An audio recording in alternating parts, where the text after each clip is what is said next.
بسم الله الرحمن الرحيم والشمس وضحاها والقمر إذا تلاها والنهار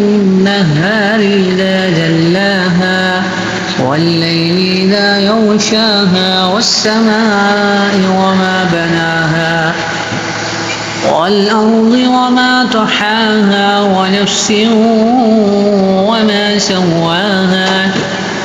فألهمها فجورها وتقواها